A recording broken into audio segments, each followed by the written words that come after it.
música e conhecimento.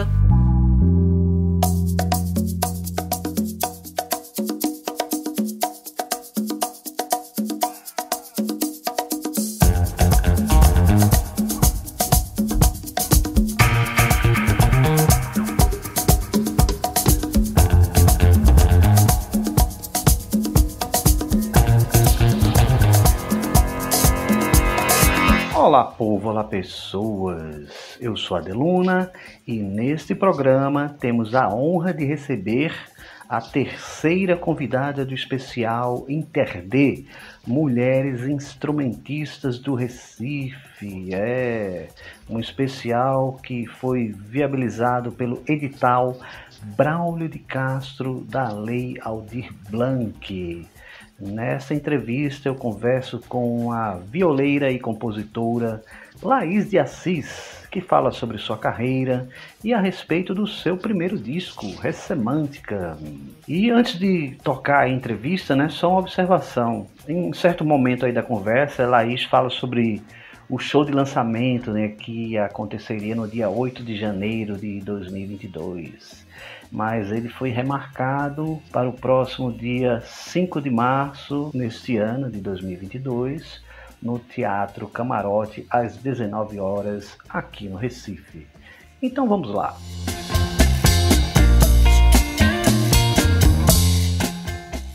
Laís de Assis, muito legal aqui ter você no programa, tudo bem? Bom dia, Dê, tudo certo? Estou muito feliz também de estar podendo estar aqui, para a gente conversar um pouco sobre esse disco, sobre minha trajetória.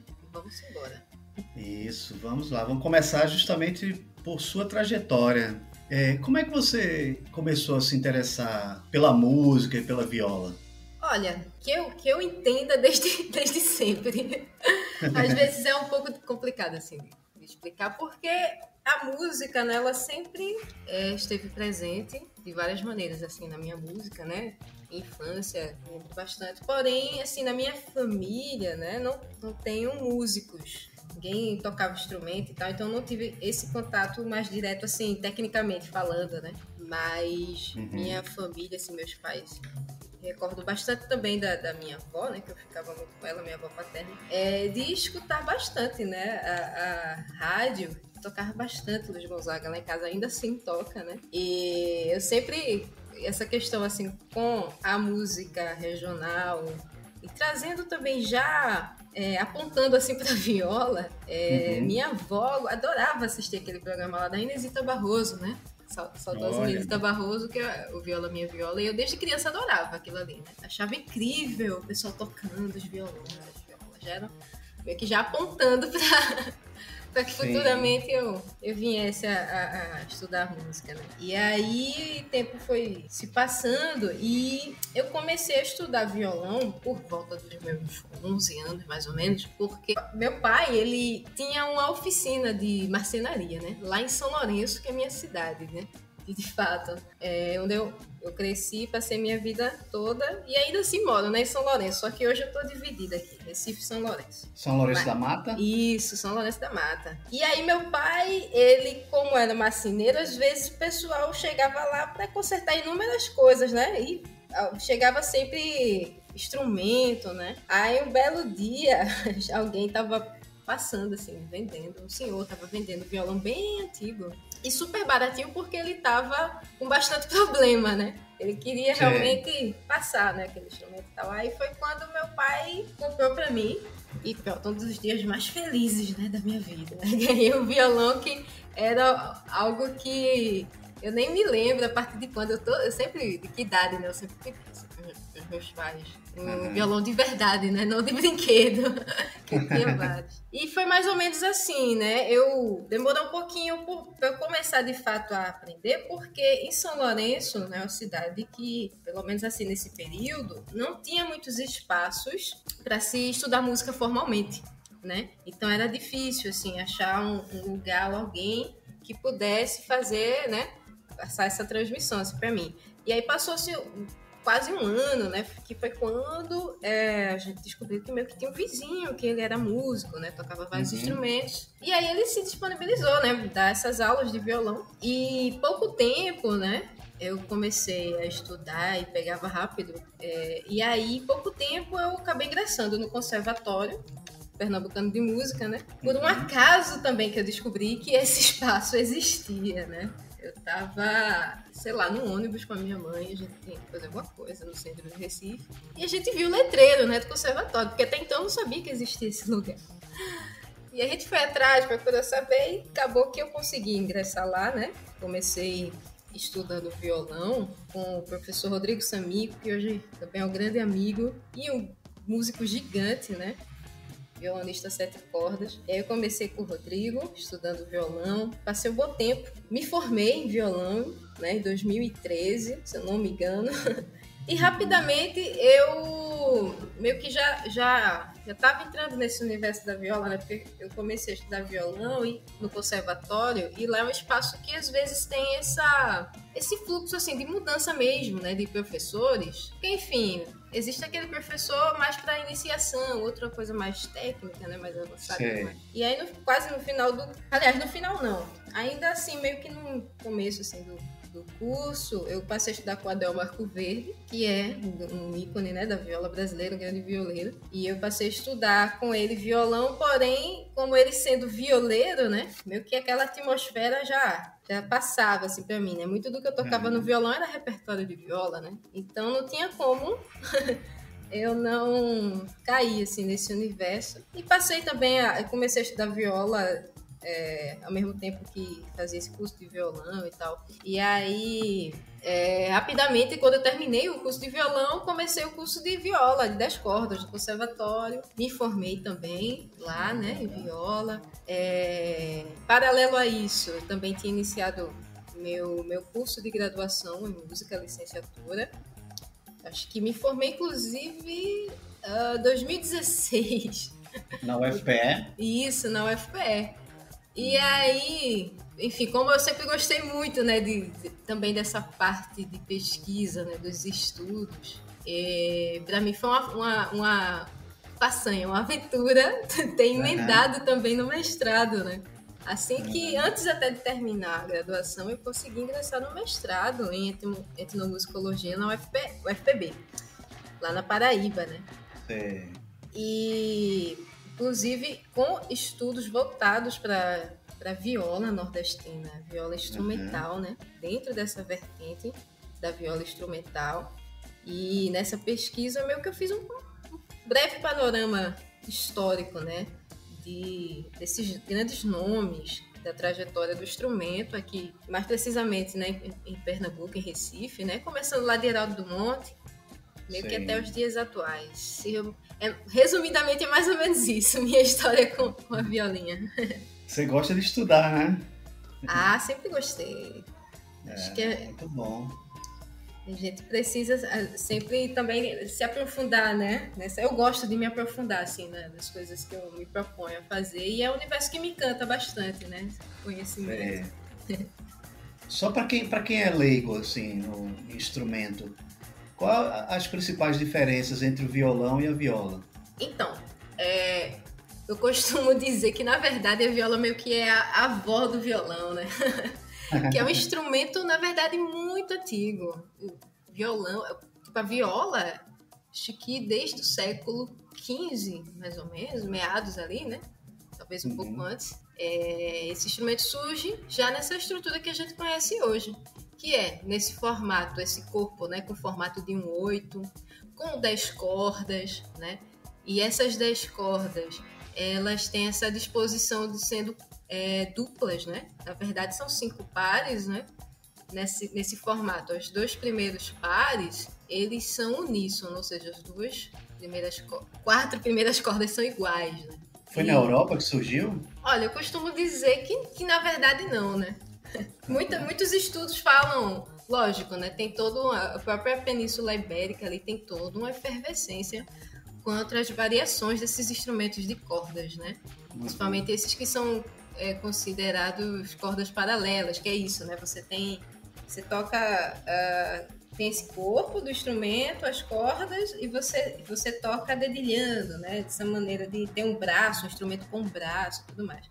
Porém, assim, durante essas pesquisas eu percebo muito que muito desses instrumentos, a origem, a matriz deles ela é muito africana, sabe? Ela vem, sim, dessa região africana, principalmente essa região ocidental, né? África Ocidental, que tem muitas variações de instrumentos de corda. Então, nesse período da invasão árabe, à Península Ibérica, foi levado bastante desses instrumentos, né?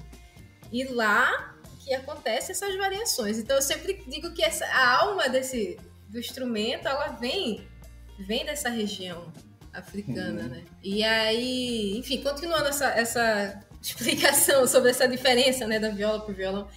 Certo. Então, é um instrumento muito antigo, né?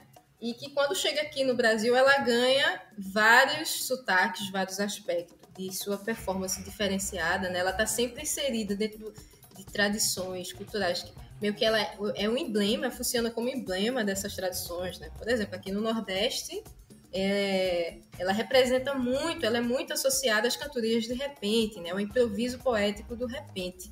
Enquanto que na região Sudeste é chamada de viola caipira, né? Meio que é um conceito genérico nacional, né?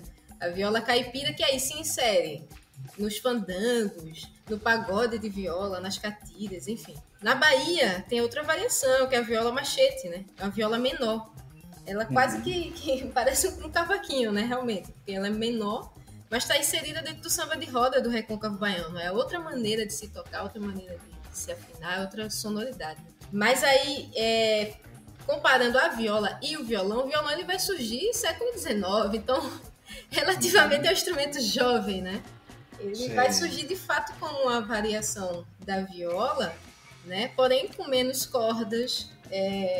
Tem toda essa questão social dele, né? Porque é um instrumento que vai pegar meio que essa revolução industrial mesmo, né? Quando o violão chega, ele passa a ser um instrumento que simboliza a modernidade, né? Ele é mais simples, assim, não simples, mas a construção dele é mais, como se fosse mais imediata, né? Essa questão das 6 cordas, né? Vai mudando recurso de tarraxa, de afinação, disso, daquilo, né? Tem graves, né? É um instrumento que possui notas graves, ela tem uma extensão diferente, né?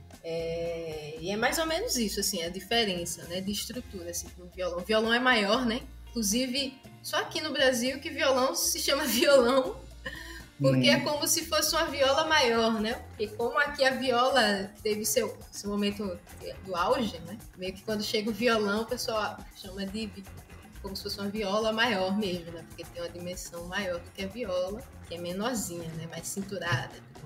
Sim. Acho que eu expliquei. Foi. Agora, é muito interessante essa coisa do você estar dedicada a um instrumento, à execução do instrumento, mas também à história, né? E a questão da educação musical também, né? Que você já até falou para mim uma vez que preza muito essa questão da educação musical. Para você, qual a importância assim, da educação musical para a sua formação, para a formação do cidadão? Então, uma área, assim, um setor que eu dou muita importância, muito valor, né? Eu sou professora de música e é uma coisa que eu também adoro fazer, né? Porque eu vejo que por meio da educação, de fato, a gente consegue mudar muita coisa, né? A gente questões também de oportunidades e acessibilidades, né? Que é uma queixa, assim, que eu tenho bastante, porque o ensino das artes, né? Mais precisamente a música, né? Que é o foco, tem essa lacuna mesmo, né? Música, a arte em si, ela passa a ser um segmento que, enfim, explora tantas áreas assim da formação de um ser humano, de um cidadão, né? Quanta gente. Por exemplo, eu sempre tive muita dificuldade enquanto criança, né? Muita dificuldade, por exemplo, com matemática. É uma coisa que não entrava assim de maneira nenhuma, né? Quando eu passei a estudar música, isso meio que auxiliou, né? Me ajudou a entender melhor esse universo.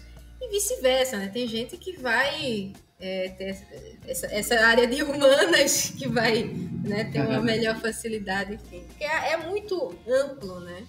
Você ter essa consciência da educação, né, artística muitas áreas, ela é sempre muito bem-vinda, né? Ela acrescenta demais. Então, meio que a gente era para ter um planejamento, né, muito melhor assim no nosso ensino, que contemplasse de fato, né, assim, das artes, que era para ser uma coisa natural, né? Porque é tão natural, tá sempre no nosso dia a dia, né? A gente escuta música o tempo inteiro, vê arte o tempo inteiro, né? Era para ser algo normal, né? Esse estudo das artes. Legal. Agora, falando sobre o disco, né? Primeiramente, eu queria falar sobre o nome, né, do disco, né? Ressemântica. O que você quer dizer, né, com isso? Então, ressemântica eu não sei se é um neologismo. Acho que é assim que fala, né? Quando é uma palavra nova. Sim, acho que sim. É isso, né? Esse termo. É. Mas ressemântica, ela quer dizer ressignificar, né? Ela, lógico, é uma variação da palavra semântica, né? Que quer dizer isso, né? Dar significado às coisas. Quando a gente fala ressemântica, é mais ou menos essa ideia, né? Ela traz esse sentido também de sair do lugar comum, de experimentar e tal. Uhum. E aí foi uma palavra que, inclusive, eu conheci com a minha ex-orientadora do mestrado, que é a Alice Lume. Então, quando a gente estava quase finalizando lá minha dissertação, precisava de alguns títulos, né, para os capítulos. E aí, o último capítulo, inclusive, ele trazia um pouco sobre isso, o que era a viola hoje em dia, como é que as pessoas entendiam a viola.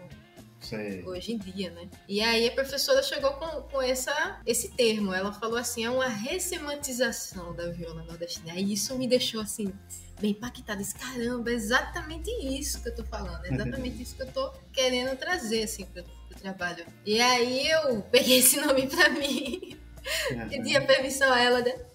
Aí ficou, né? Esse nome meio que ele resume tudo que eu estou descrevendo nesse roteiro do disco, né? Essa ressignificação, né, de um instrumento que ele tem todo esse estigma, né, na verdade, alguns preconceitos também, né? Porque, como eu falei anteriormente, né, essa coisa de chamar a viola de 10 cordas, a viola brasileira, de viola caipira, né? Porque, na verdade, caipira é para um tipo de música que é feito no sudeste do país, né? A nossa viola, meio que ela tem o nosso sotaque também, e é a viola nordestina, né? Essa viola que carrega toda essa linguagem, essa maneira de tocar, muito diferente das outras violas, né? E aí, tendo esse entendimento, a partir desse entendimento, é que eu passo a fazer as minhas criações musicais, né? É também explorar outros universos, outras linguagens, mas sempre com o pé ali na nossa tradição, né? O pé nesse sotaque, nessa linguagem, nessa viola tão representativa, né? Porque por mais que eu tente explorar outras coisas, sempre tem alguma coisa ali que está dizendo que é sim uma viola nordestina, né? Então por isso que é esse nome ressemântica. Legal. E quando é que começou a produção do disco? A produção musical, né? Então. Inclusive, ele foi gravado, né? Todo esse processo dele de gravação foi já durante a pandemia, né? Porém, é um disco que ele traz essas músicas, esse repertório mesclado, né? Então tem muita coisa que eu fiz há muito tempo. Coisas que eu fiz durante a pandemia, coisas que eu fiz durante o processo já de gravação, né? E aí, essa produção inicial, né? Tem essa direção também do Yuri Queiroga, né? Que é o produtor musical, que eu sou fanzaça e que a gente começou juntos a pensar nisso, né? Eu tava aqui meio... o primeiro disco, né? Aquela inexperiência, eu tava um pouco ansiosa, preocupada, disse, caramba, eu acho que eu não tenho nada, e o que eu tenho eu não sei se rola, não sei se eu gosto, não sei se deveria estar no disco ou não. Então. Aí eu e Yuri, a gente conseguiu visualizar, né, as músicas que eu tinha, a gente praticamente viu que o disco já tinha seu caminho próprio, né? Do jeito que a gente jogou lá, assim, as músicas, escutou uma por uma, viu que já tinha um caminho desenhado, né? E meio que é por isso que ele tem meio que esses 3 ambientes, né? Ele está dividido em 3 ciclos. Isso é muito interessante, divisão que você fez. Uhum. Que tem essas aberturas, né? Feitas poeticamente pela a Graça Nascimento, né? Uhum. Porque quando a gente visualizou, é exatamente por isso que eu digo, é tudo que eu vivi sonoramente, né? Ali no disco. Porque tem essas peças, essas músicas que são de antes, que são durante, que são depois, e que dá para perceber essas mudanças, né? Então, esse primeiro ciclo do disco, ele traz uma conversa, uma ilustração de algo mais relacionado às ancestralidades femininas mesmo, né? Ela é mais voltado para a viola solo, né? Essa sonoridade dela mais sozinha, mais voltada também para o tradicional do repente, né? Como é a primeira faixa. E as participações, né? O segundo momento, ele vem com meio que um sentido de descobertas. Então, aos pouquinhos, meio que eu vou explorando outras sonoridades, né? A própria poesia de Graça, ela traz isso, né? A faixa morada, né? Que ela tá falando do corpo, né? De se descobrir, de entender o que é aquilo ali. E esse terceiro momento é a própria ressemântica, né? São momentos de mais experimentação, de liberdade, né? É um bloco que tem mais movimento provocativo, vamos assim dizer, né?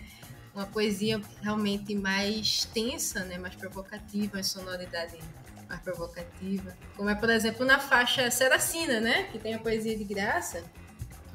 E tem uma instrumentação um tanto quanto trazendo essa coisa mais inquieta, né? Esse furacão, assim, uma insistência da linha da viola no mesmo tema, né? Acho que a gente percebe que a viola, ela tá sempre insistindo naquele trechinho, naquela frase musical o tempo inteiro, né? O tempo inteiro, enquanto tá rolando uma confusão lá atrás, efeitos e tudo mais, né?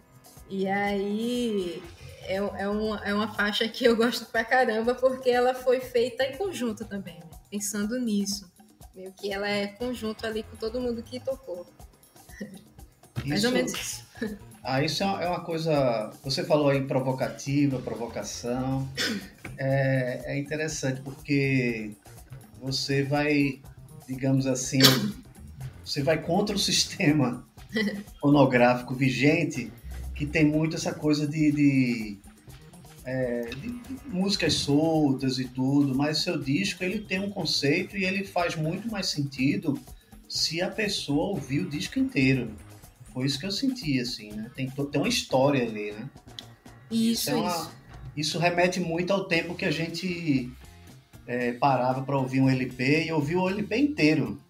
Pois é. Aí, eu quis trazer isso também, né? Isso de uma reflexão, na verdade. O disco, ele traz isso também. E lógico que, né? Enfim, pode sim escutar as músicas separadas e aleatórias, mas de fato existe esse roteiro e que conta realmente essa história que pode ser entendida de várias maneiras diferentes, né? E a forma com que ele termina também eu quis trazer essa ideia de ciclo, né? Esse entendimento de que você volta ao início, né? A vontade de escutar novamente, né? E eu gosto bastante de explorar também esses sentidos, porque eu penso assim, Ade, que eu faço música, mas eu entendo que é um todo, que a arte é como um todo, né? Não tô ali só fazendo notas e sons, eu tô fazendo música, né? Tô dando sentido a elas, é por isso que é um disco que eu tenho várias participações, né? Que muita coisa construída, ela parte de outras linguagens. Por exemplo, a parte poética mesmo, a poesia, algumas foram feitas a partir da letra, né? A própria capa do disco, né? A própria capa, ela conversa assim com o roteiro. É algo que eu conversei bastante. Quem fez foi a Karina Freitas, né? Que é ilustradora, designer. E foram muitas conversas com a Karina, foram algumas versões, não foi uma coisa assim de primeira, pá, né? A gente precisou estar imerso ali dentro desse universo, esses significados, né? Para poder chegar ali Então, eu gosto muito disso, né? De envolver, de fato, vários sentidos ali, vários sentidos artísticos, né? Para poder dar esse sentido para as notas, né? E, enfim, provocar uma reflexão mesmo, né? Dentro do que está sendo ouvido. E é interessante também que a gente, ao ouvir o disco, ele faz aparecer imagens na mente, assim, né? Isso é bem interessante. Aí você vai ver a capa do disco, aí associa isso também, tá? As coisas estão muito bem amarradas, assim. Que massa! E assim, aí ele tá nas redes, nas plataformas digitais, mas você pretende também lançar em CD, não é isso? Isso! Inclusive, acabei de receber a notícia que já chegou, os discos físicos já estão conosco aqui. E vamos fazer esse lançamento, né? O show de lançamento, já temos data. É no dia 8 de janeiro, pertinho, né? Dia 8 de janeiro, no Teatro Marco Camarote, às 7 da noite. E vai ter várias participações, né? Que estão dentro do disco, vão estar lá comigo também nessa noite. E também vão estar lá os discos, né? Em versão física, para venda e tudo mais. Vai ser uma noite bem especial. Legal, vai ser bom porque aí com o disco físico, aí a pessoa vai poder ouvir a música e ficar folheando o encarte, né? Isso, com as letras, tem as letras lá bem legais. Pois é. E vamos falar um pouquinho dos convidados e das convidadas, né? Vamos lá. Muita gente legal aí. Pois é, esses convidados, inicialmente, né, porque foi um projeto, fazer o disco, né, foi um projeto de aprovação do Cultura, se eu não me engano, no ano 2019, né? Porém, enfim, com todo esse fuzuê, né, da pandemia e tudo mais, obviamente muita coisa houve, não vou dizer atrasos, né, mas adiamentos, né, houveram esses adiamentos, por, enfim, as condições óbvias, né? E aí eu sabia que no processo do projeto, antes, né, da sua aprovação, eu sabia que eu queria ter 3 pessoas junto comigo. Assim, era coisa que né, desde sempre eu sabia que eu queria ter presente no meu disco, que é a própria Graça, né, que é uma mulher muito impactante, né, uma pessoa que enfim, tem muita influência dentro desse disco, né?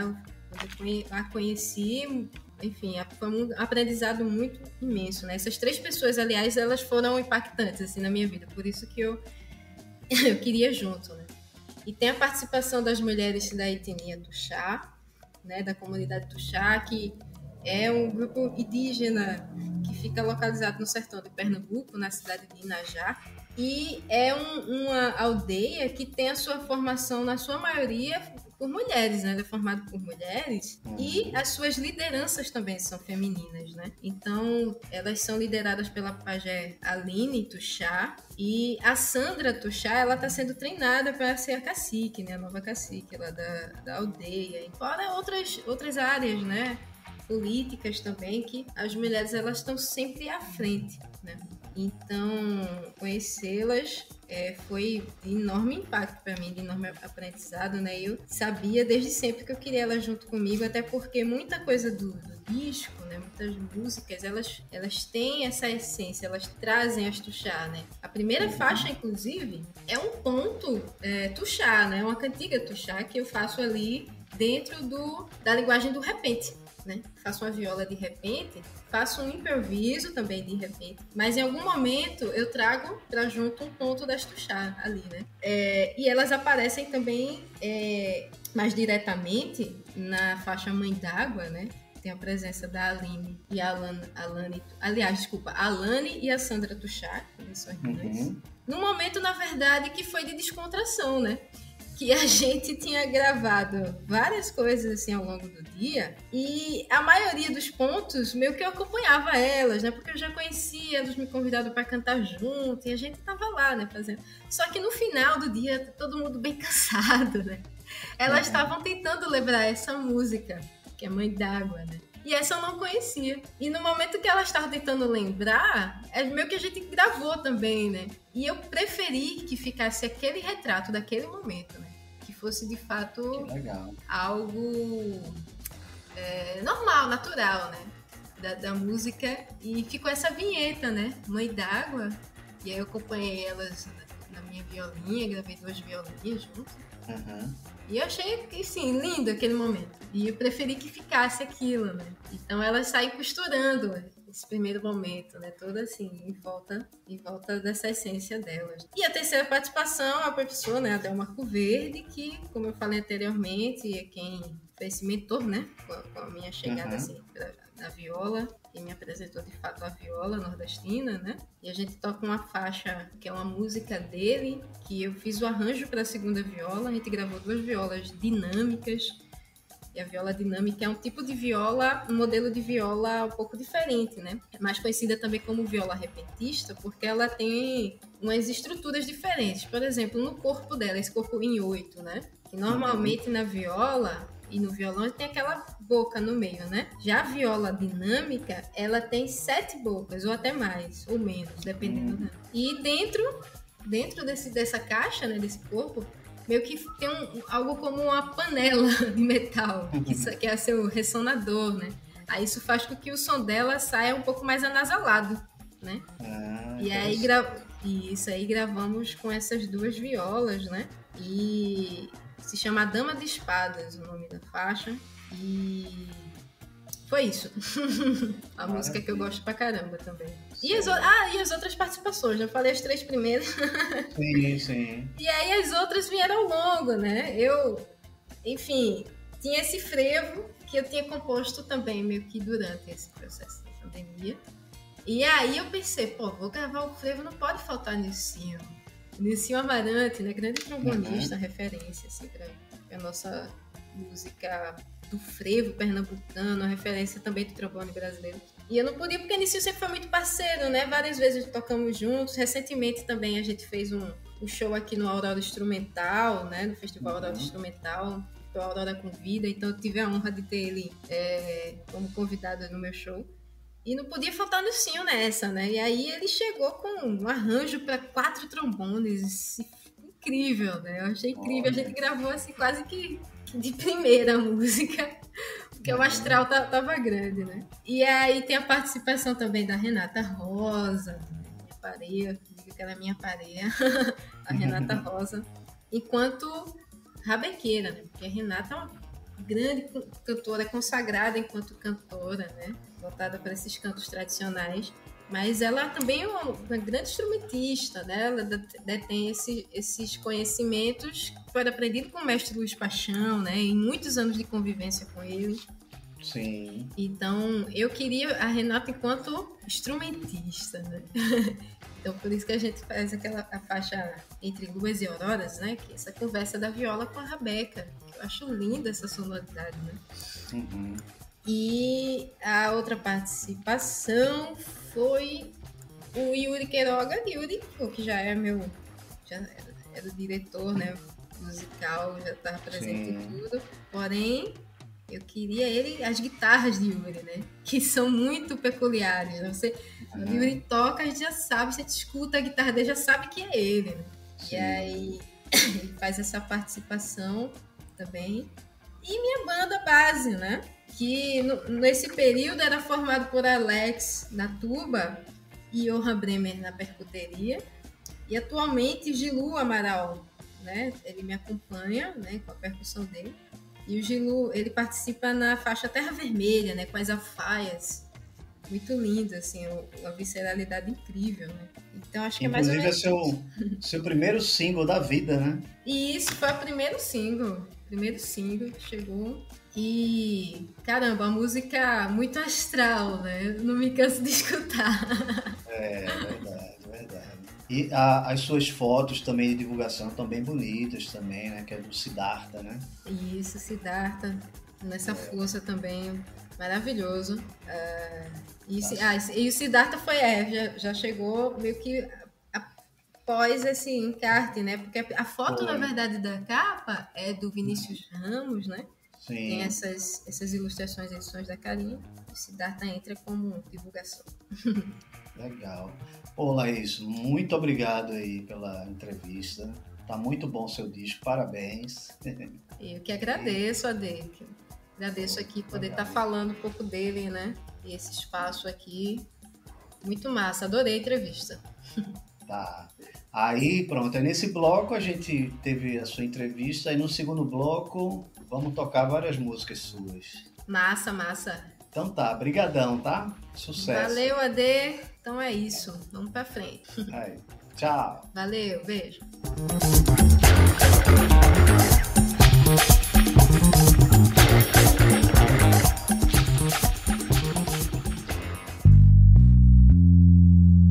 Inter-D, música e conhecimento. Apresentação e roteiro, Adeluna. Trabalhos técnicos, Pedro Santos. Voz da vinheta, Thaís Queiroz. Música da trilha, Banda Monjolo. Apoio cultural, Estúdio Bacamarte.